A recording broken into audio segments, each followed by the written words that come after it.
good afternoon, and welcome to Soulful Sunday. I am your host, Shona Minfrey, and I am so geeked about today's guest, y'all. I've been waiting for so long to get her on the show. Now, she is the founder of the self-love movement, and she goes around the world empowering young girls to love themselves and be their own competition. We have none other than Kadisha Hilltop. Please, will you give her a warm welcome?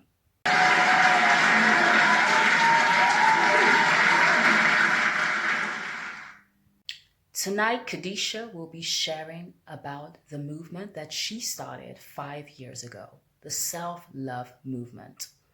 Kadisha is also the author of The 12 Steps to Self-Love and How to Be a Happy Celibate. Kadisha, please, will you let us know what made you start this movement? Well, Shona, you know that I like to refer to this movement as my baby because I remember the night that I gave birth to her. I was in a very dark place in my life, feeling very depressed and had a very, very negative self-image. But in that dark place, Shona, was birthed the most beautiful baby.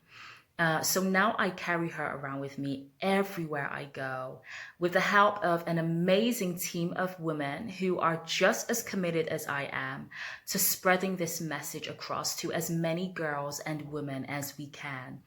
And it's such a beautiful thing to be a part of, Shona, because we meet women from all walks of life who come like these little caterpillars who are just so burdened down and in pain, and we help them to release that pain and spread their pretty little wings and just fly away, to live their lives as authentically as they can.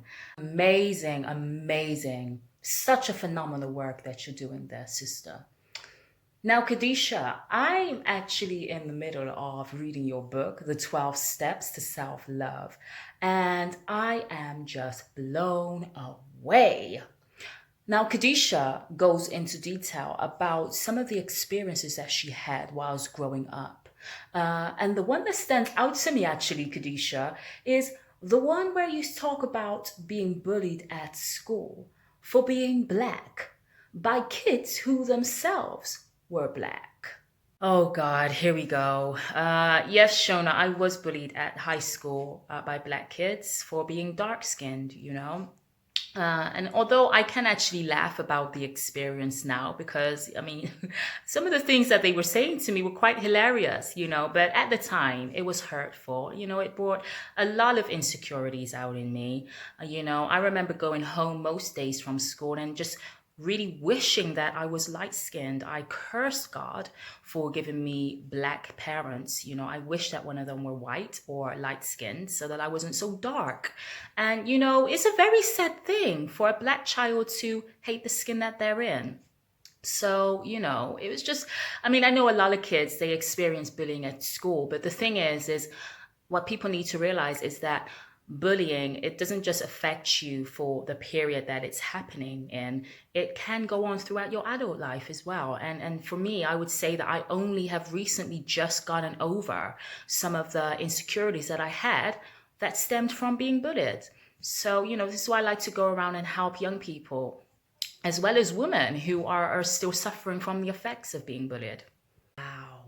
So how old were you then when you finally came to accepting yourself? Well, actually, Shona, it's something that I'm still learning to do. It's something that I'm learning to do more and more each day. It's not a destination that I just suddenly arrived at. It's a journey, and I've accepted the journey, and I accept it every single day. So what would you say is the most important thing to do if one is to begin their journey of self-love, Kadisha? Now that's a good question, Shona, actually. I would say the most important thing is to be honest. Be honest with yourself, to start this journey of self-love. We need to be as honest as we can about how we truly feel about ourselves.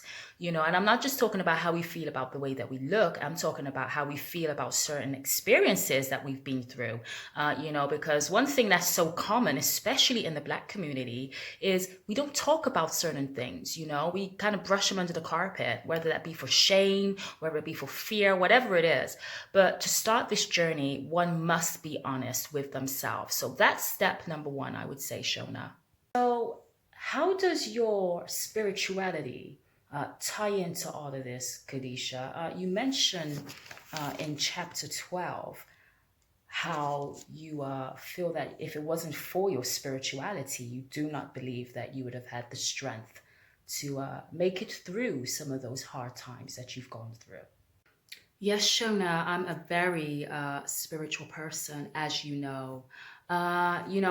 Spirituality is my foundation for everything that I do in life. And some of you may have heard actually that we are spiritual beings having a human experience, right?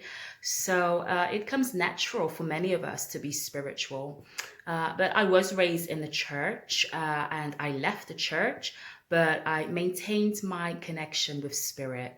And it's that connection that I believe has helped me to get through a lot of difficult times in my life. So yes, it's very important to me.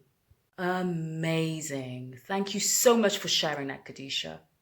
Now, our audience members, of course, will each be going home with a copy of Kadisha's 12 Steps to Self-Love.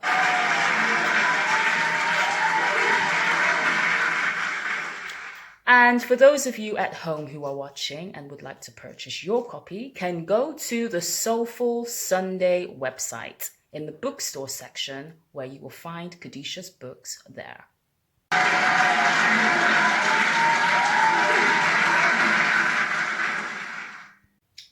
Well, that brings us to the end of the show. You have been watching Soulful Sunday, and I have been your host, Shona Midfree. Kadisha, thank you so much for joining me on the couch, sister girl. Be sure to tune in next week, Sunday, when we will be joined by Malcolm Hinton, who is the founder of the Black Men Can movement. I'll see you there.